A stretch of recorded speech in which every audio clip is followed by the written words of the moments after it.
بسم اللہ الرحمن الرحیم۔ ناظرین، کیا آپ جانتے ہیں کہ دنیا کی تاریخ میں ایک بادشاہ ایسا بھی گزرا جو اپنے آپ کو خدا کہتا تھا، جس کے ظلم سے لوگ کانپتے تھے اور جو معصوم بچوں کو بھی بخشنے والا نہیں تھا۔ آج ہم بات کریں گے فرعون کی۔ وہ کون تھا؟ کیوں اس نے ہزاروں لڑکوں کو قتل کروایا اور کیسے اسے پتا چلا کہ ایک بچہ اس کی سلطنت کو ختم کر دے گا؟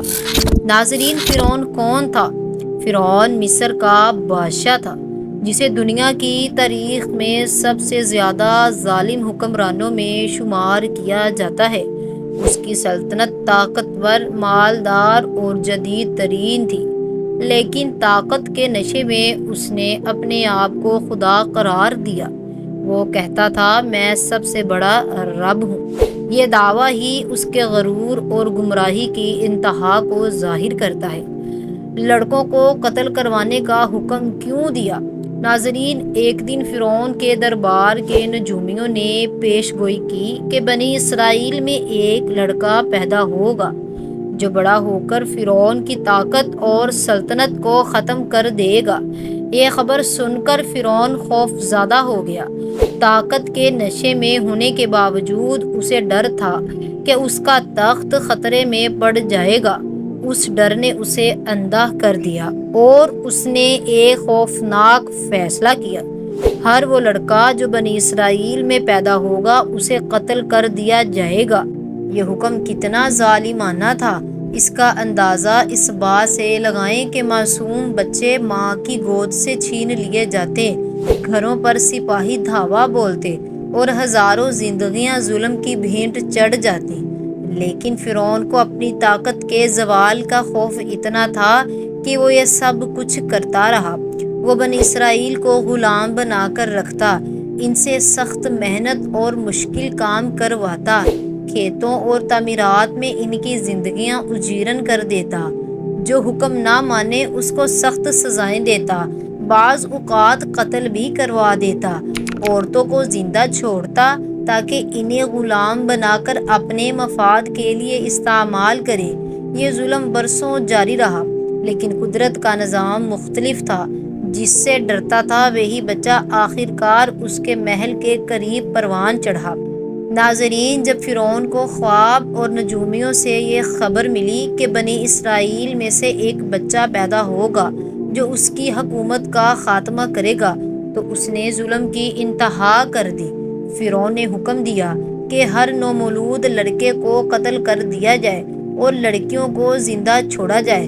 اس دور میں بنی اسرائیل خوف و دہشت میں زندگی گزار رہے تھے۔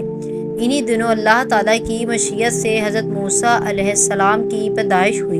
ان کی والدہ کو اللہ نے الہام فرمایا کہ گھبراؤ نہیں، اس بچے کی حفاظت ہم کریں گے۔ حکم ہوا کہ جب خطرہ محسوس ہو تو بچے کو دودھ پلا کر ایک لکڑی کے صندوق میں ڈال کر دریائے نیل میں چھوڑ دینا۔ یہ منظر کتنا پر اثر ہوگا! ایک ماں کے لیے اپنے نومولود کو دریا میں چھوڑنا آسان نہیں، مگر اللہ کا وعدہ پکا تھا۔ یہ صندوق بہتا ہوا فرعون کے محل کے قریب جا پہنچا۔ ناظرین، فرعون کی بیوی حضرت آسیہ نے بچے کو دیکھا اور دل میں محبت پیدا ہو گئی۔ اس نے فرعون سے کہا، یہ بچہ آنکھوں کی ٹھنڈک ہے، اسے قتل نہ کرے۔ یوں اللہ کے حکم سے موسیٰ علیہ السلام فرعون کے گھر میں ہی پرورش پانے لگے۔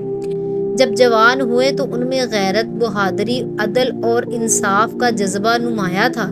وہ بنی اسرائیل کے دکھ درد محسوس کرتے اور ان کے حالات کا مشاہدہ کرتے۔ ناظرین، ایک دن حضرت موسیٰ علیہ السلام شہر میں داخل ہوئے تو وہاں دو آدمیوں کو لڑتے دیکھا، ایک بنی اسرائیل اپنی قوم کا اور دوسرا قبطی فرعون کی قوم کا۔ بنی اسرائیل نے حضرت موسیٰ علیہ السلام سے مدد طلب کی۔ موسیٰ علیہ السلام نے دفاع میں قبطی کو مکہ مارا اور وہ آدمی جاں بحق ہو گیا۔ یہ قتل غیر ارادی تھا، لیکن چونکہ قبطی فرعون کی قوم کا تھا، یہ خبر جلد ہی شہر میں پھیل گئی۔ اگلے دن حضرت موسیٰ علیہ السلام کو معلوم ہوا کہ فرعون کے درباری اور سردار انہیں قتل کرنے کا منصوبہ بنا رہے ہیں۔ اسی دوران ایک نیک آدمی قرآن کے مطابق رجل یسعی یعنی دوڑتا ہوا ایک شخص آیا اور حضرت موسیٰ علیہ السلام کو خبر دی کہ اے موسیٰ، دربار والے تمہارے قتل کا مشورہ کر رہے ہیں، فوراً نکل جاؤ۔ حضرت موسیٰ علیہ السلام نے فوراً اللہ تعالیٰ پر بھروسہ کیا اور دعا کی، اے میرے رب مجھے ظالموں سے نجات دے۔ پھر وہ مصر سے نکل گئے، نہ کسی کے پاس ٹھہرے اور نہ پیچھے مڑ کر دیکھا۔ دوستو، یہ سلسلہ یہی ختم نہیں ہوتا۔